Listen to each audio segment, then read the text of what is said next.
My name is Olivia Bennett, and this was the first Thanksgiving I'd come home in almost 6 years.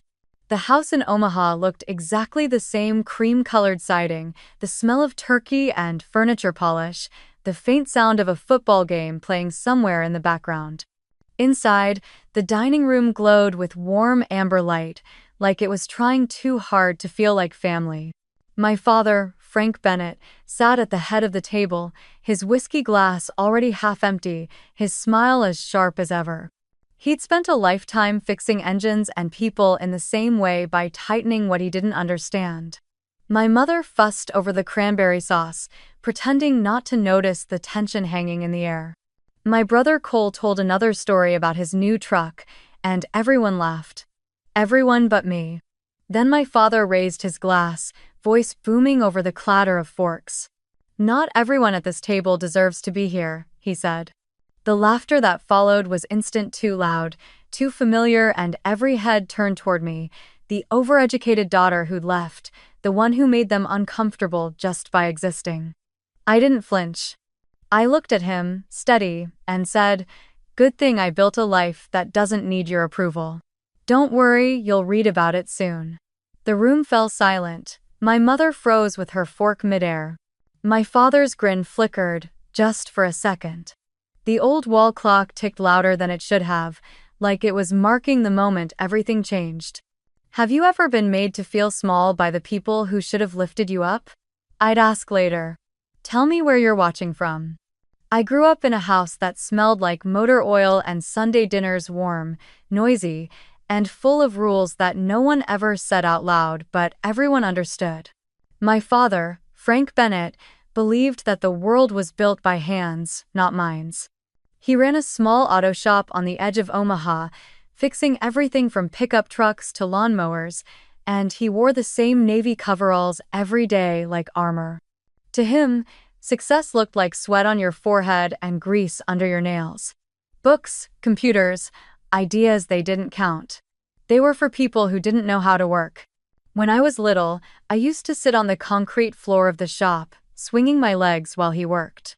I loved the smell of the machines, the sparks, the way he could bring something broken back to life with just a wrench and a curse. I thought it was magic. But I also loved the sound of gears turning inside my head, the curiosity that made me wonder why things worked, not just how. I wanted to take them apart, trace the circuits, understand the invisible patterns that made everything move. He called that overthinking. My mother, Margaret, floated through our days like a quiet melody. She was gentle, patient, always smoothing tension before it could harden into conflict. Whenever Dad snapped, usually at me for messing with junk again or forgetting my place, she would murmur, "He means well, Liv. You know how he is." She said it so many times it became a lullaby of excuses, one that wrapped me up and shut me down at the same time. Then there was Cole, my older brother, the golden child.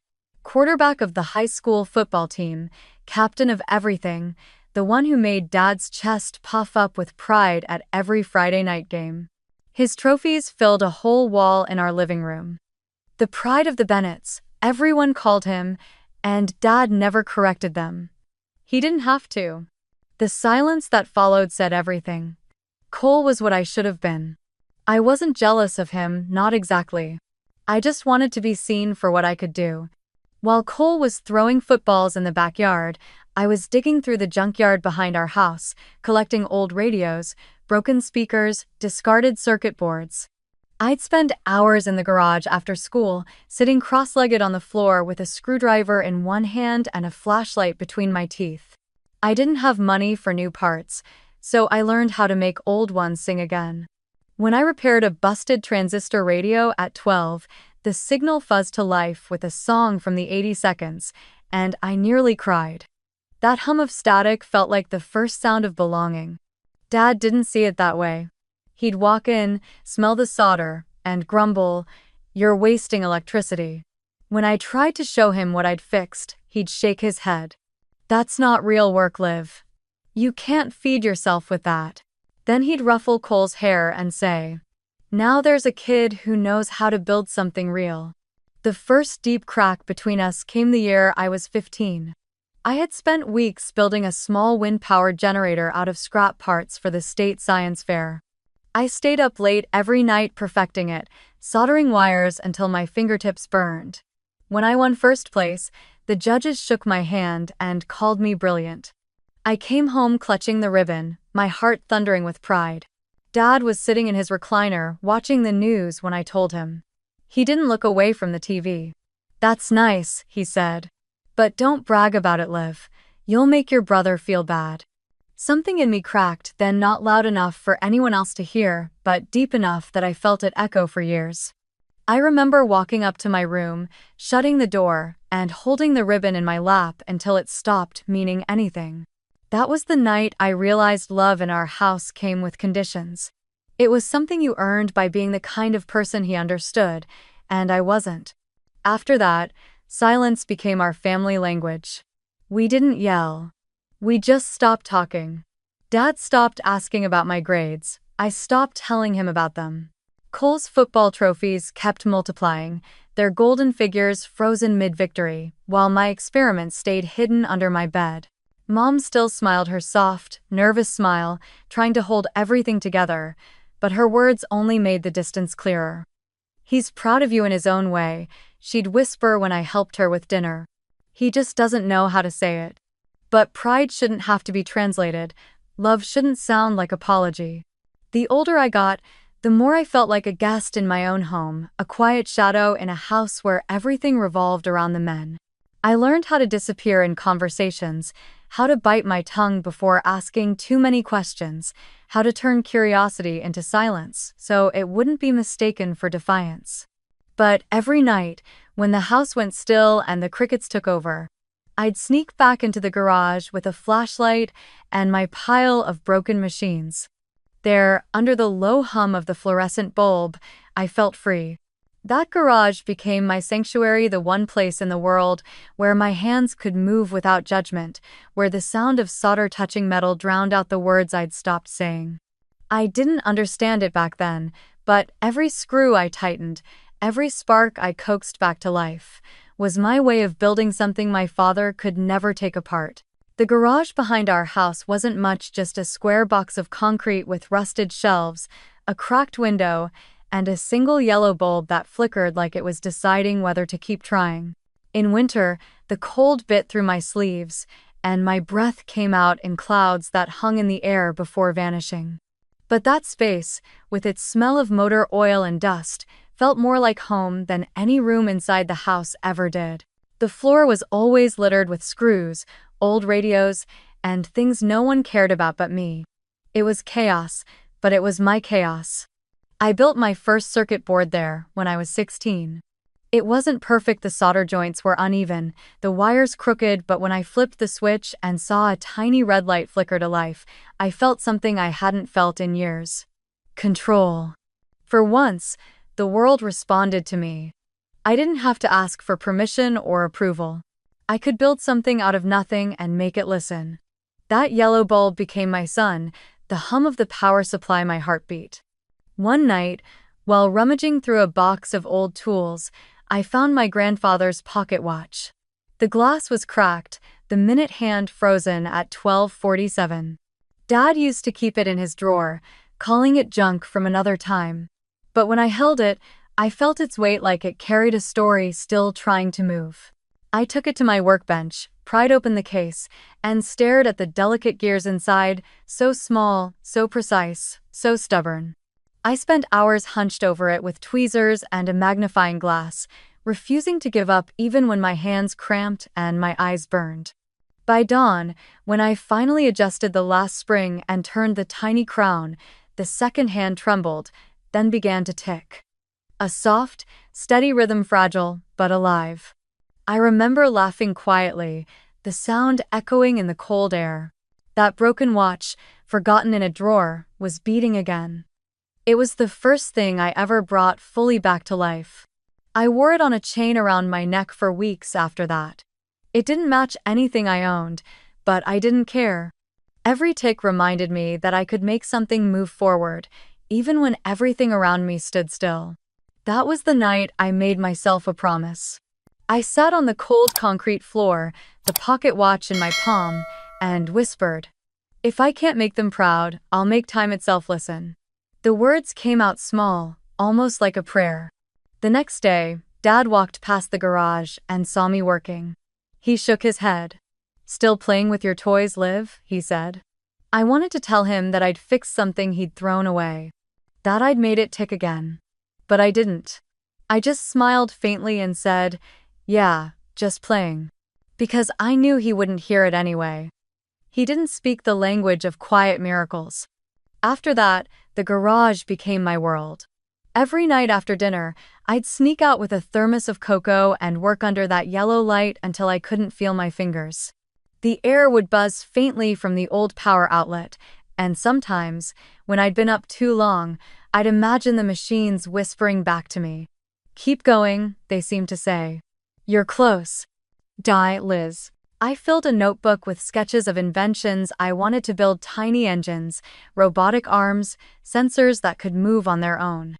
None of them looked like much, but to me they were proof that I could dream without permission. Each page was another rebellion against smallness. Sometimes, when the wind was strong, I could hear the faint sound of the high school stadium from across town, the crowd cheering for Cole's team. The noise always came in waves, sharp and distant. It used to make me feel invisible. But as the watch ticked in my pocket and my soldering iron glowed, I realized I didn't need to be in that stadium to matter. My victories were smaller, quieter, but they were mine. I remember one night, I stood at the garage door, looking out at the frozen yard, the lights from the house flickering behind the curtains. Everyone inside was laughing, probably about Cole's latest touchdown, maybe about me. I smiled anyway, a little sad, a little proud. Then I whispered to the dark, "One day, I'll build something that moves the world even if they never see it." The words didn't echo, but they didn't need to. The garage heard me. The machines heard me. And so did time. The watch in my palm ticked on, slow and steady, like it agreed. The letter came on a Tuesday afternoon, tucked between a pile of bills and a hardware store catalog. I almost missed it. The envelope was thin and white, stamped with the blue seal of the Massachusetts Institute of Technology. I didn't open it right away. My hands were shaking too hard. For a moment, I just stood in the kitchen, staring at it, hearing the faint tick of my grandfather's pocket watch in my jacket pocket like a heartbeat reminding me to breathe. When I finally tore it open, the words blurred before they even made sense. "We are pleased to inform you that you have been awarded a partial scholarship to MIT." I read it again and again, whispering the words out loud just to be sure they were real. A partial scholarship. I had done it. I ran outside to the garage, letter in hand, like it was proof of something I'd been trying to say my entire life. Dad was out front, leaning against his truck, oil on his hands, radio humming old country songs. "Dad," I said, breathless. "I got in, Mitt. On a full scholarship." "Oh, love." He didn't even look up at first. "MIT?" he repeated, wiping his hands on a rag. "That's for people with money and no sense." "It's a full ride," I said quickly. "They're covering tuition, all of it. I'll work for housing, I'll figure it out. It's a chance, my chance." He laughed once, low and sharp. "A chance for what? To waste 4 years pretending you're better than the people who raised you?" My throat tightened. "It's not about that. It's about what I can build, what I can learn. This is what I've worked for." He tossed the rag onto the hood of the truck. "You think I care about those toys you build in the garage? That's not real work, Liv. That's daydreaming. MIT doesn't make people like us, it eats them alive." I felt something heavy slide down inside me, like a door closing. "I can handle it," I said quietly. "I've handled everything else." For a second, he just stared at me like he was trying to see the child he used to understand but couldn't find her anymore. Then he said, almost softly, "You're on your own. You want to chase this fantasy? Fine. But don't expect this family to pick up the pieces when it falls apart." Behind him, the light from the setting sun hit the windows, turning everything gold except his eyes. They were hard, unblinking. I wanted to believe he didn't mean it, that he was just scared for me in his own way, but deep down, I knew this was final. Mom was standing by the doorway, her hands clutching a dish towel, knuckles white. She didn't say anything. Just watched us, her face pale with something between fear and heartbreak. When I turned to her, she gave me that small, tremulous smile I'd known my whole life. "He doesn't mean it, Liv," she said. "You know how he gets." I nodded because it was easier than telling her that this time, he did mean it. That night, I packed quietly. I didn't have much, just 2 suitcases, a stack of notebooks, and the pocket watch. I couldn't sleep, so I sat at my desk, staring at the letter again under the lamp. The words, "Congratulations," and "We look forward to your contributions," glowed faintly in the yellow light. I thought about the garage, about the small red light on my first circuit board, about the night I whispered that I'd make time itself listen. Maybe this was time's answer. In the early morning, I heard the creak of the floorboards, Mom, moving softly down the hallway. She knocked on my door, then opened it halfway. Her eyes were red. She held out a paper bag. "Sandwiches," she said, voice shaking. "For the bus, and an apple. You'll need to eat." I took it and tried to smile. "Thanks, Mom."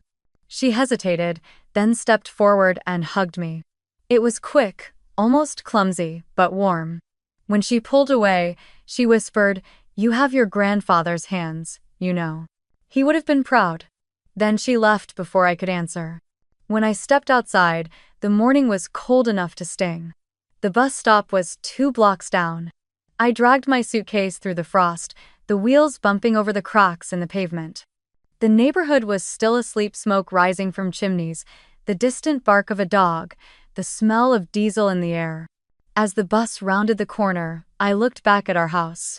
The windows were dark except for one, the kitchen, where Mom stood behind the curtain, a shadow in the soft glow of the stove light. I raised my hand, even though I knew she couldn't see me clearly. Dad's truck was still in the driveway. The engine was off, he didn't come out. When the bus doors hissed open, I climbed aboard, sat by the window, and pressed my forehead against the glass. The pocket watch ticked softly in my coat pocket, each beat steady and sure. For a long time, I watched our street fade into the gray horizon, the familiar shapes of home growing smaller until they disappeared. I didn't cry. I thought I would, but I didn't. There was something freeing in the silence of that bus, in the way the world opened wide and endless beyond Nebraska's flat roads. I didn't know what waited for me in Boston, just that it was mine. As the bus picked up speed, I took the watch out and turned it over in my hands. Its face caught the weak morning light, the second hand ticking with perfect rhythm. "We're going," I whispered. "Let's make it count." Outside, the frost sparkled like metal. The highway stretched ahead, long and bright, carrying me toward a place where I wouldn't need anyone's permission to exist. Cambridge was nothing like Omaha. The city moved faster, spoke louder, and never stopped glowing. Even the air felt smarter somehow, charged with ambition. I rented a room in a crumbling 3-story house off Massachusetts Avenue, the kind with radiators that hissed all night and windows that never fully shut. My room was barely wide enough for a twin bed and a folding desk, but it had a single window overlooking the street, and from there, I could see the faint red glow of the MIT dome. It felt close enough to touch, like a promise I had finally caught. The scholarship covered tuition, but not living expenses. So I took whatever jobs I could find, washing dishes at a cafe before sunrise, cleaning labs at night, running on coffee and luck. I kept the pocket watch in my coat pocket at all times, and when I was too tired to think, I'd slip my hand inside, feel the slow rhythm of its ticking, and remind myself why I was here. If I can't make them proud, I'll make time itself listen. Days blurred together. Lectures in the morning, problem sets in the afternoon, work until midnight. Some nights I'd stay in the robotics lab until dawn, curled up on the floor beside half-assembled prototypes, the hum of machines lulling me into shallow sleep. My body was constantly tired, my brain constantly alive. I built small robotic arms out of scrap parts from the lab's discard bin, programmed microcontrollers on borrowed laptops, and dreamed of machines that could move like living things, precise, silent, and kind. MIT was full of brilliance and arrogance in equal measure. My classmates came from families of scientists and CEOs. They spoke about innovation like it was their birthright. I stayed quiet most of the time, absorbing everything. I didn't have pedigree. I had hunger. I didn't have funding. I had the stubbornness of someone who'd burned every bridge behind her. By my second semester, the exhaustion began to show. I skipped meals without meaning to, choosing lab hours over food. My hands trembled from too much caffeine and not enough sleep. One night, around 3 in the morning, I was soldering a circuit for a robot prototype when my vision blurred. The soldering iron slipped from my fingers, and the world tilted. The next thing I remember was the cold floor against my cheek and the sound of metal clattering away. When I opened my eyes again, I was in the campus infirmary, a blanket thrown over me and an IV dripping steadily beside the bed. A woman with auburn hair and a messy bun was sitting in the chair next to me, scrolling through her tablet. When she noticed I was awake, she smiled. "So you do have a pulse," she said. "That's good news." I blinked, groggy. "Who are you?" "Grace," she said, offering her hand. "You scared half the lab last night. I found you on the floor surrounded by wires and something that looked like a dying toaster. You really know how to make an impression." I managed a weak laugh. "It's supposed to be a delivery unit." "Well," she said, "it almost delivered you to the afterlife." From that day on, Grace became my anchor. She was everything I wasn't: loud, fearless, unfiltered. She came from Seattle, studied biomedical engineering, and somehow always found time to cook. "You can't run on vending machine granola bars," she'd scold, showing up at my door with soup in a plastic container. "Brains need fuel, live. Lax." I didn't realize how lonely I'd been until Grace started showing up. She didn't ask about my family, and I never volunteered the story. We didn't need to. We spoke in blueprints and equations, in long nights at the lab and quiet cups of coffee at the all-night diner down the street. She called me the machine whisperer. I called her the storm. Together, we built and broke and built again. I started carrying the pocket watch in my backpack, right next to my notebook. Its ticking filled the silence when I worked alone. Sometimes, when I was too tired to think, I'd take it out, set it beside my laptop, and time my progress to its rhythm. It reminded me that precision could coexist with persistence, that you didn't have to rush to move forward. The years crawled and sprinted all at once. Between coursework and jobs, I found myself drawn to one problem over and over again: how to make robots that could actually help people, not just fascinate engineers. Hospitals used expensive systems to transport medical supplies, and small clinics, especially in towns like the one my mother worked in, couldn't afford them. I remembered her coming home from her nursing shifts with sore feet and a tired smile, saying, "We're short-staffed again." That memory never left me. So, I started sketching. A compact transport robot that could navigate narrow hospital corridors, avoid people, and deliver supplies fast, cheap, reliable. It wouldn't be pretty, but it would matter. The kind of invention that could make real lives easier. Grace caught me hunched over the sketches one night. "You're building something," she said. "I can tell by the look on your face." "Not yet," I said, tracing a line on the blueprint. "But I will. I want to make something that matters." "Something that moves the world?" she teased, echoing the words I hadn't said aloud in years. I smiled faintly. "Yeah, something like that." We spent countless nights working together in the lab. When we couldn't afford parts, we borrowed from broken prototypes. When we ran out of time, we skipped sleep. Every time the robot failed, we rebuilt it, laughing through frustration. Grace had a way of making the impossible seem temporary. There was one night, after a long test run finally succeeded when we sat on the floor eating cold noodles straight from the container. The robot rolled past us, humming quietly as it carried a tray from one end of the room to the other. "You realize," she said, "you just built the thing you used to dream about." I watched it move, slow but steady, and felt something rise in my chest, something that felt like pride but softer. "Not yet," I said. "This is just the start." I didn't tell her that I was already imagining where it could go into small-town hospitals, rural clinics, places forgotten by progress. Places like where my mother still worked, her hands cracked from winter, her heart too big for the world she lived in. I wanted to send her something that would ease that weight, even if she never knew it came from me.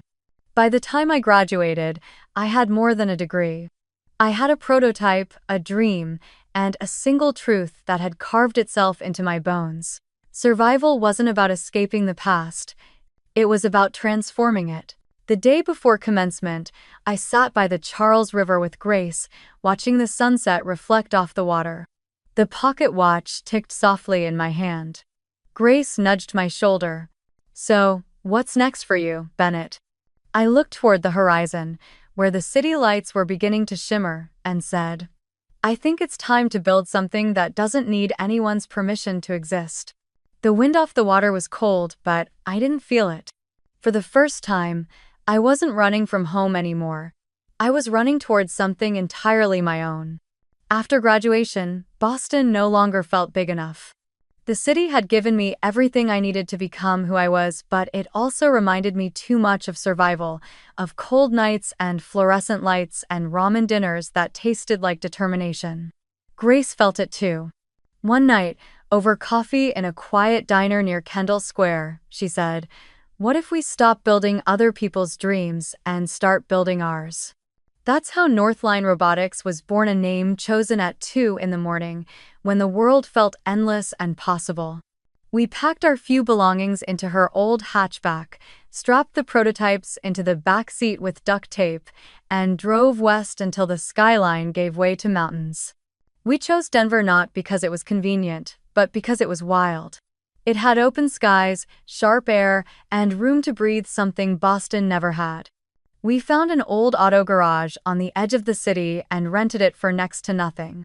The space was drafty, its walls lined with rusted tools and peeling paint. It smelled faintly of gasoline and rain-soaked concrete. But to us, it was perfect, a blank canvas. We scrubbed it clean, set up folding tables, strung extension cords across the floor, and claimed it as home. The early days were brutal. Winters in Denver could cut through your bones, and the heater barely worked. We wore gloves while coding, our breath fogging in front of us as we sat huddled around laptops. Dinner was always the same: canned soup, reheated noodles, or the occasional pizza when we landed a freelance gig to keep the lights on. The nights blurred together, code turning into numbers, numbers turning into hours, and hours turning into years. We built everything by hand: frames, sensors, circuitry. Grace handled design, I handled mechanics and algorithms. Our first prototype, Northline 1, was small, clunky, and constantly breaking. Its navigation was shaky, its sensors unreliable, but it had a pulse. We stayed up entire nights rewriting code and soldering joints until our fingers went numb. Every time we thought we were close, something failed spectacularly: motors overheating, software loops freezing, batteries dying in smoke. Money ran out faster than courage. Investors smiled politely but passed. They didn't understand why two women with no corporate backing thought they could compete with billion-dollar robotics firms. Too niche, they said. Rural healthcare doesn't scale. They were right about one thing: it didn't scale easily. But that wasn't the point. It wasn't about markets or profits. It was about meaning. I wanted to build something that mattered to people who were never seen. By the second year, our accounts were nearly empty. We owed back rent on the garage, our equipment was failing, and even Grace eternally optimistic. Grace started to lose her light. One night, she slammed her laptop shut and said, "Maybe they're right, Liv, maybe no one's waiting for this." I didn't answer. I just stared at the old pocket watch sitting on the workbench beside me. It was still ticking, steady and patient, like it always had. I thought of my father's voice, "MIT is for people with money and no sense." Then I thought of my mother's tired hands, her hospital shifts, her quiet strength. I looked at Grace and said, "Someone is waiting. They just don't know it yet." The next morning, I wired every last dollar from my personal savings into the company account. Grace didn't find out until later, when she checked the books and froze. "You put in everything?" she asked. "Everything you had?" I nodded. "If we're going down, I'd rather do it building something real."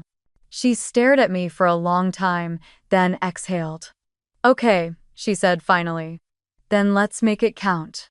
A month later, a hospital in rural Montana reached out. Their administrator, Dr. Patel, had read a small blog post about our prototype and wanted to test it. "We can't afford the big commercial systems," she said over the phone. "But we'll take anything that works." Grace and I packed up Northline 1, wrapped it in blankets, and loaded it into a rented van. The drive took 16 hours through snow-covered plains and mountain passes. By the time we arrived, the sky was lavender with dawn. The hospital was small, 2 floors, 20 rooms, a handful of nurses who looked more tired than paid. We spent 3 days setting up sensors and mapping the hallways. The staff watched us curiously but didn't expect much. When the first trial run began, I held my breath. The robot whirred softly, rolled down the hall, turned at the first corner, and for once, didn't crash.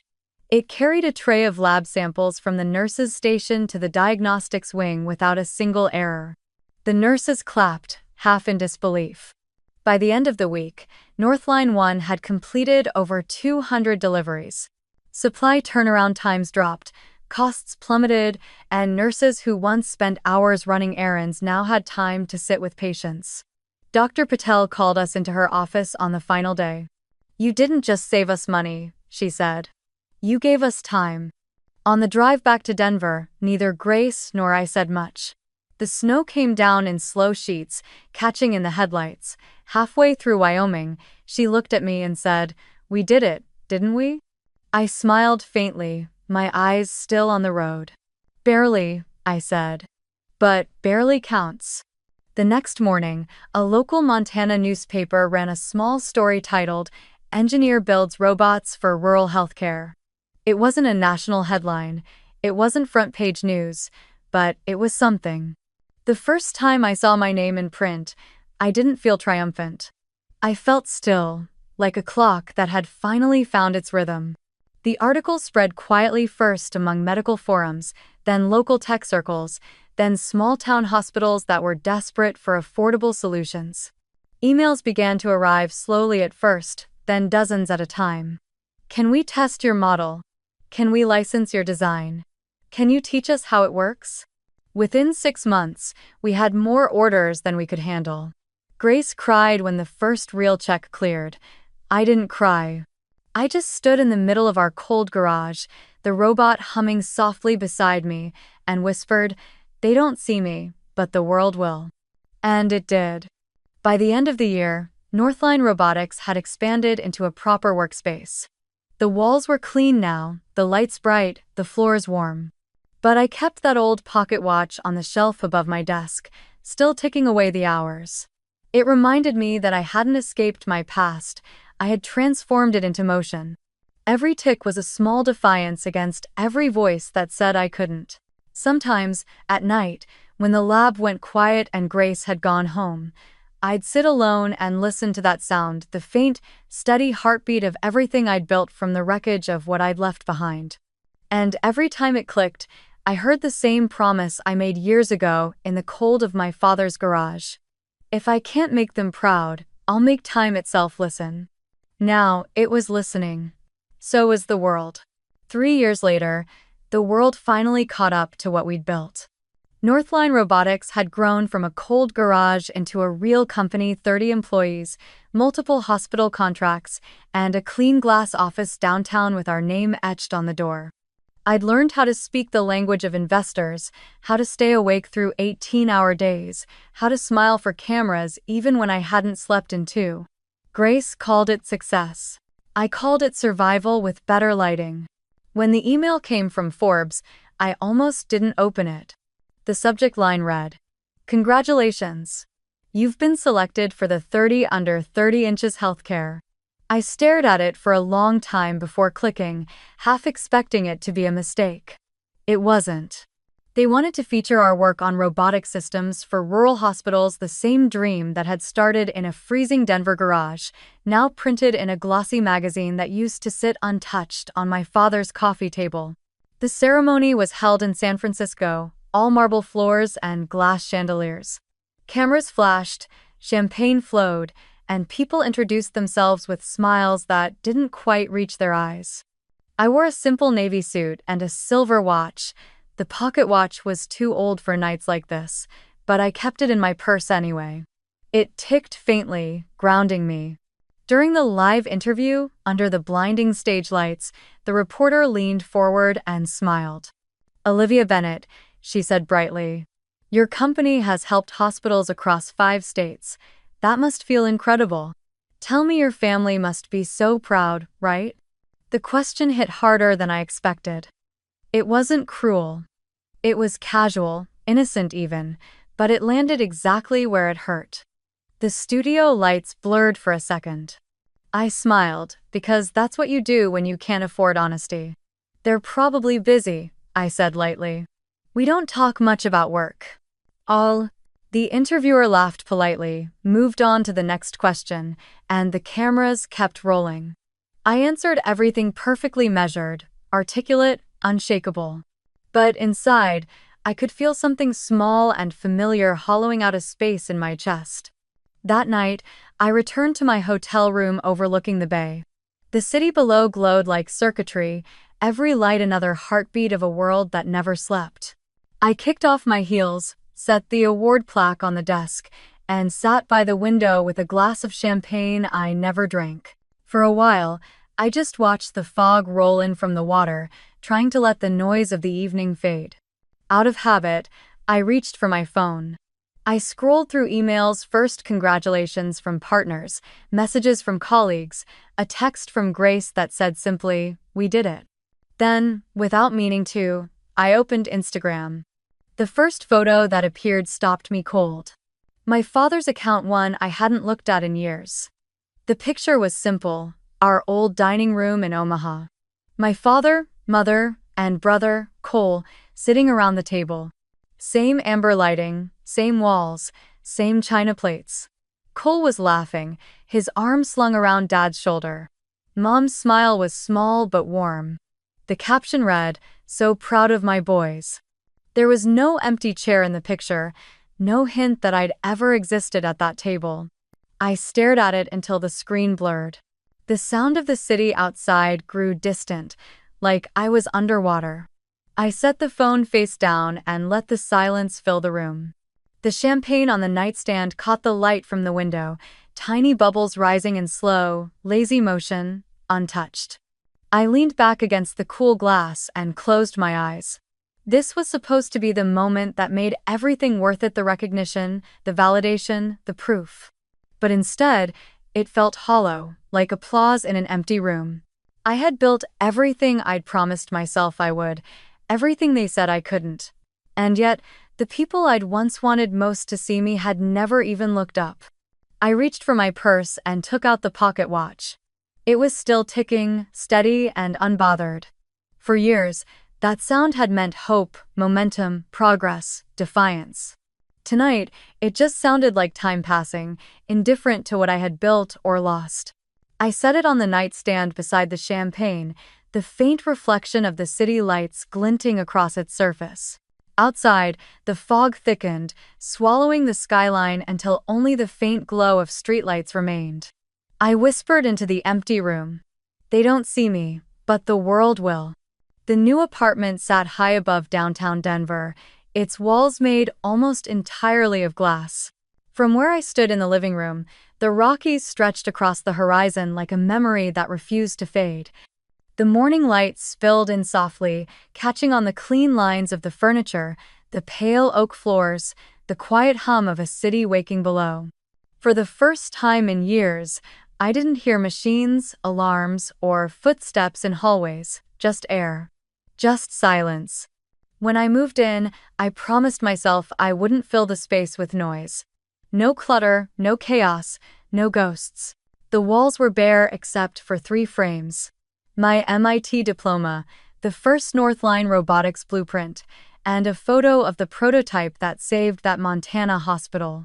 Between them hung the pocket watch, encased in glass. It still ticked, its rhythm soft and steady, a reminder not of struggle anymore but of arrival. The centerpiece of the apartment wasn't the view or the decor. It was the table. I'd commissioned it from a local craftsman who salvaged wood from abandoned barns in the mountains. 12 feet long, reclaimed walnut, with 12 identical chairs. No head, no end. Everyone equal. When it was delivered, the craftsman asked if I wanted to stain it darker, make it look more formal. I told him no. Let it keep its scars, I said. It's the only honest thing in here. That table became the heart of my home. Not for show, not for meetings or media interviews, but for something quieter solitude without loneliness. Some nights, I'd make a simple meal, just soup and bread, and eat in the soft glow of the pendant light hanging above it. Other nights, I'd spread out sketches for new prototypes, tracing ideas across its worn surface until dawn. There was a peace in that routine, a rhythm I had never known in the house I grew up in. I used to think success would sound like applause or recognition. But here, it sounded like the faint tick of the pocket watch and the whisper of wind against the glass. It was the kind of quiet you don't earn by running faster, it's the kind you reach when you finally stop. Sometimes I caught myself staring at that table for long stretches, imagining what it would feel like to have it full, people talking, laughing, no one trying to prove their worth, no one sitting lower or higher than anyone else. Maybe that was the real dream all along. Not robots or headlines or companies, but a seat at a table where everyone belonged. There were no family photos anywhere, not out of bitterness but out of truth. They didn't belong here. This space wasn't built on nostalgia, it was built on reclamation. I had spent too many years trying to make something out of absence, too many nights wanting someone else's approval to make me whole. Now, the absence was part of the design. Every inch of quiet, every empty chair was exactly where it should be. When guests visited colleagues, new friends, the occasional journalist, they always commented on the view. "It must feel amazing to live up here," one of them said once. I smiled and replied, "It feels quiet, that's enough." At night, Denver glittered below like a field of stars that had fallen to earth. I'd turn off the lights, let the city's glow fill the room, and listen to the watch ticking softly on the wall. For years, that sound had been a measure of survival, counting the seconds between exhaustion and hope.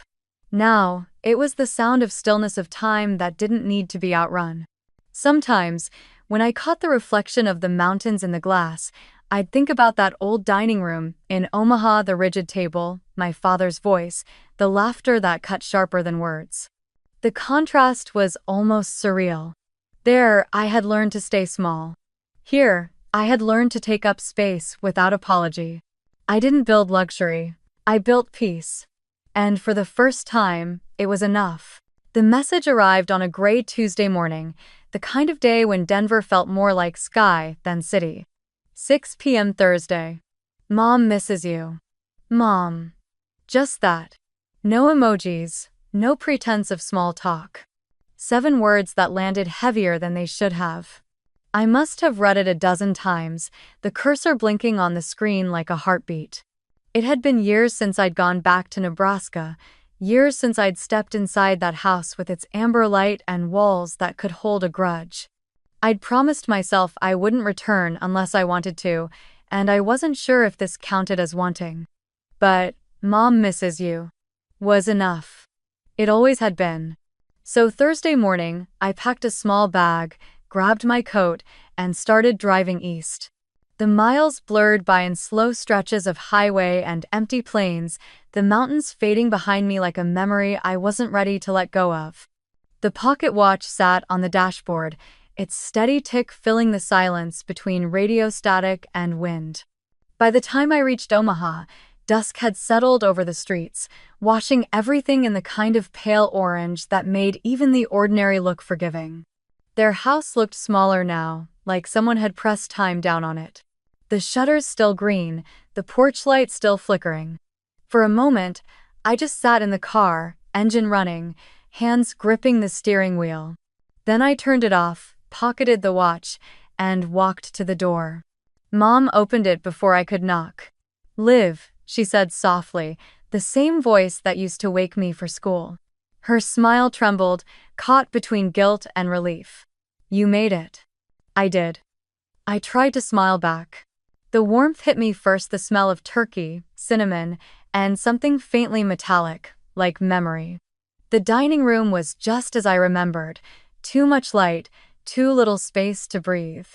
My father sat at the head of the table, same spot, same posture, older but unchanged. His hair had thinned, his shoulders stooped slightly, but his presence still filled the room like static. He looked up, surprise flickering across his face before he masked it with a tight smile. "Well," he said, "didn't think you'd actually come." "I almost didn't," I said, matching his tone. Cole was there too, sitting beside his wife, a broad grin on his face. "Liv, you wouldn't believe it, we just finished remodeling the house, built it ourselves. 4 bedrooms, garage big enough for both cars. Dad says it's the pride of the Bennetts." Of course he did. I smiled politely, let him talk. He filled the air with stories about Little League and mortgage rates, the safe kind of talk that kept everything else buried. I nodded in the right places, laughed when I was supposed to. Mom busied herself at the counter, her movements careful, as if one wrong sound might break the fragile peace. The conversation stayed light for most of dinner, but it was the kind of light that flickers before it burns out. Every word was layered with the things none of us were saying. My father asked about my machine company in the same tone someone might ask about a hobby. My mother asked if I was eating enough. Cole offered to set me up with one of his friends who liked smart women. It was after the second bottle of wine that the air changed. My father leaned back in his chair, swirling the glass in his hand. His cheeks were flushed, his eyes gleaming with the kind of nostalgia that usually precedes cruelty. He raised his glass, voice booming like old times. "You know," he said, "not everyone at this table deserves to be here." The words hung there for a beat, heavy and familiar. Then the laughter came, soft at first, then louder, rolling across the table like the echo of another lifetime. Cole laughed because that's what he'd always done. His wife joined in. Even Mom gave a nervous, automatic smile, the kind that meant, "Please, let's not make this worse." All eyes turned to me. The clock on the wall ticked once. I set down my wine glass, carefully, deliberately, as if the act itself mattered. I looked at him, not angry, not wounded, just clear. "Good thing I built a life that doesn't need your approval," I said. My voice was calm, steady, unshakable. "Don't worry, you'll read about it soon." The laughter stopped instantly. The room went still, like someone had pulled the air out of it. My mother froze with her napkin in hand, eyes flicking between us. Cole cleared his throat, muttered something about dessert, but no one moved. My father's face hardened. He didn't speak, but his grip on the glass tightened until his knuckles went white. I stood slowly, my chair scraping against the hardwood. "Thanks for dinner, Mom," I said softly. "The food was good." They. She opened her mouth to say something, apology, maybe, but nothing came. I walked toward the door, the sound of my heels echoing through the silence. At the threshold, I turned once, just enough to see them frozen around the table. My brother looking down, my mother still clutching the napkin, my father's fork suspended midair, his mouth half open like a man about to defend something he no longer believed. Outside, the night was crisp and cold. The porch light flickered once, twice. I stood there for a moment, breathing in the quiet. The kind of quiet that used to hurt but now felt like freedom. Then I walked to my car, started the engine, and drove away without looking back. Through the rearview mirror, I saw the house shrink behind me, its windows glowing soft against the dark. Somewhere inside, the dinner would resume. The laughter would return, the same lines repeated, the same comfort built on silence. But not for me. For the first time, I wasn't leaving in anger. I was leaving because I finally understood. I didn't need to earn my place at that table. I had already built my own. A month later, the snow had settled over Denver like a soft white hush. The city lights shimmered beneath it, quiet and reverent, as though even the streets understood what time of year it was. I hadn't planned to do anything for Christmas. For years, the season had meant empty rooms, unanswered calls, and a calendar full of work to fill the silence. But this year felt different. Maybe it was the dinner in Omaha, the look on my mother's face, or maybe it was the realization that some wounds only stop bleeding when you stop waiting for someone else to heal them. Whatever it was, one morning in early December, I called Grace. "What if," I said, "we host a dinner?" She laughed. "A company dinner?" "No," I said. "Something real. Something for people who never get invited to the fancy ones." Den. 2 weeks later, the conference hall at Northline's headquarters was transformed. We cleared out the machinery, brought in long wooden tables, strung golden fairy lights from the rafters, and filled the air with the scent of cinnamon and roasted apples. We hired local chefs, rented buses to bring in hospital staff and families who couldn't afford the trip, and filled the space with warmth that no amount of money could fake. The guest list wasn't curated or elegant. It was human. Nurses from the rural hospitals our robots supported, patients recovering from long-term illnesses, a handful of single parents juggling medical bills, and a dozen children still fighting their way back from hospital beds. No media. No sponsors. Just people who deserved a night where the world felt kind again. When the doors opened that evening, the cold rushed in with laughter. Children ran toward the tables decorated with pine cones and silver ribbons.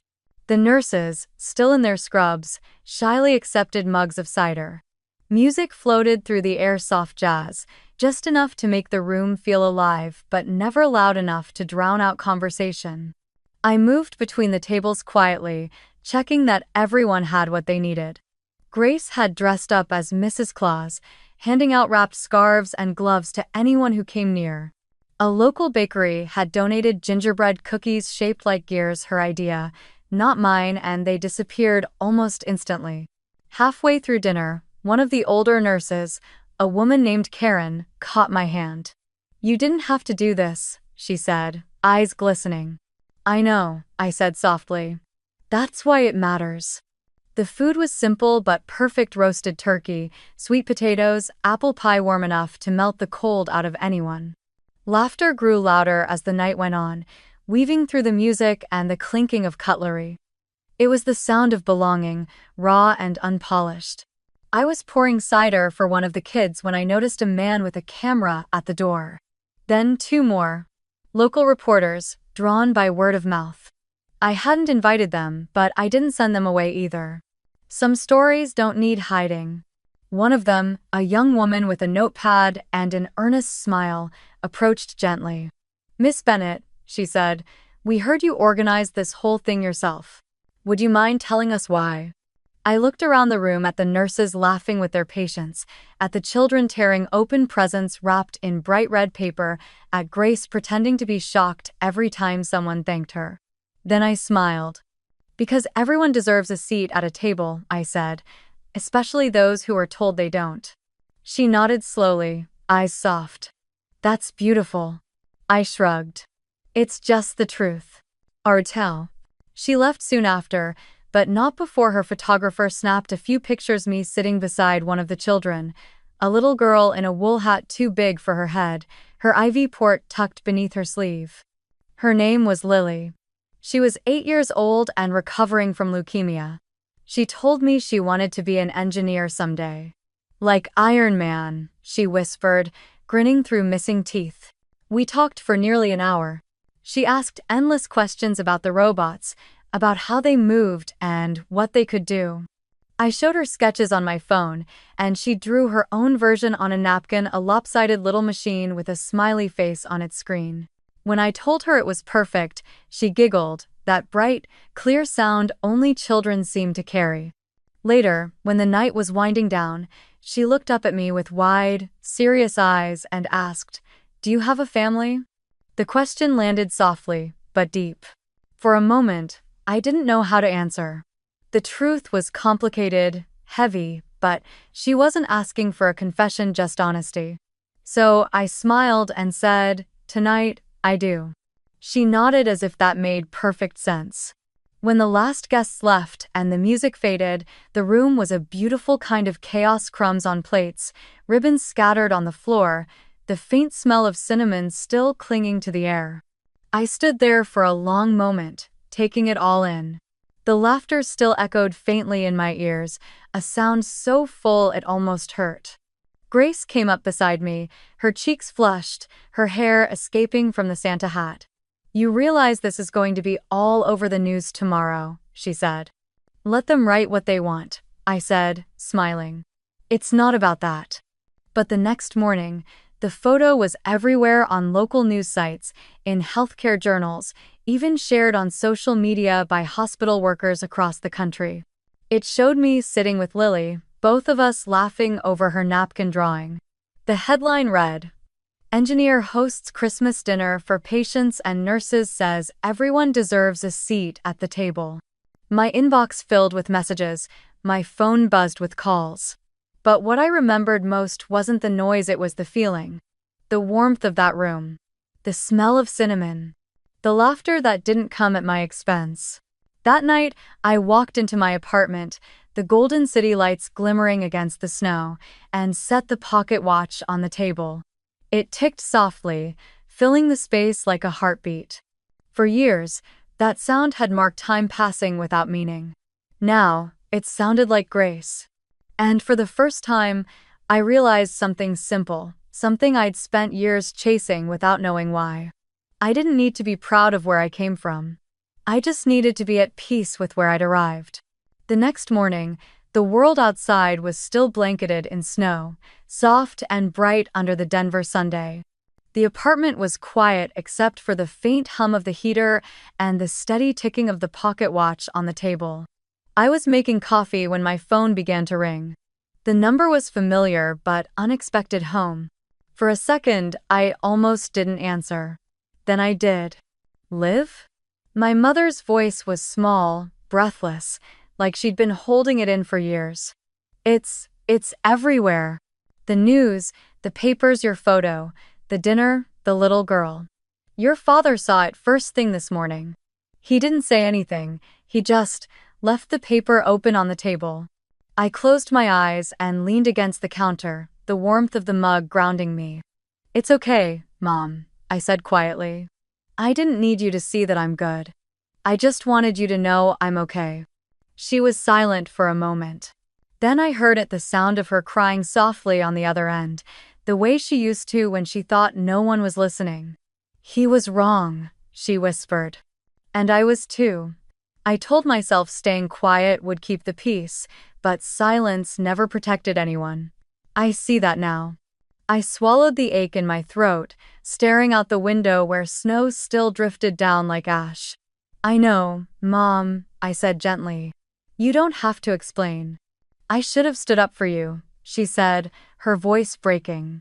"I should have told him to stop, that you didn't need to be like him or your brother to make us proud. I thought I was keeping the family together, but all I did was lose you." The words hit harder than I expected. Not because they were harsh, but because they were honest, the kind of honesty that comes too late and still matters anyway. "You didn't lose me," I said softly. "I just had to go build something else before I could come back." She laughed through her tears, a shaky, fragile sound. "Your father." She paused, searching for the words. "He didn't say anything, but when he read the article headline, 'She built a table for those who had none,' he just sat there. For a long time, then he folded the paper and walked out to the porch. I pictured it instantly. The old kitchen bathed in morning light, the newspaper spread across the wooden table, the same table where those words had once been spoken. Not everyone at this table deserves to be here. And now, years later, another table, another story, printed for the world to see. Maybe he's thinking, I said. That's a start. Do you think he'll call? She asked. I smiled faintly. I don't need him to. She was quiet again, the kind of quiet that felt like a breath after a storm. It's Christmas soon, she said finally. If you want, I mean, you don't have to, but… Mom, I interrupted gently. Every Christmas gives us another chance to start again. Maybe this one's yours. I heard her inhale sharply, then exhale in relief, like a weight she'd been carrying had finally slipped off her shoulders. I love you, Liv. I know, I said, and meant it. I love you too. When the call ended, I stood there for a long time, the phone still in my hand, the apartment wrapped in the hush that follows forgiveness. Outside, the snow had stopped falling, and sunlight streamed through the window, scattering across the long wooden table. On it sat the folded newspaper, the Denver Post, its front page still visible. Engineer builds a table for those who had none. Beside it lay the pocket watch, its face reflecting the light, its steady tick echoing softly through the room. I sat down, running my fingers along the worn wood grain of the table, tracing its imperfections. Every mark told a story, the late nights, the loneliness, the building and rebuilding of a life that no longer needed permission to exist. For the first time in a long time, I didn't feel angry or small or unseen. Just peaceful. Whole in the quiet. The watch kept ticking, unbothered by the world's noise. Its rhythm filled the space like a heartbeat, patient and alive. I smiled to myself, looking out over the snowy Denver skyline, the mountains standing tall in the distance, strong, steady, and forgiving. Time, I thought, doesn't heal by erasing.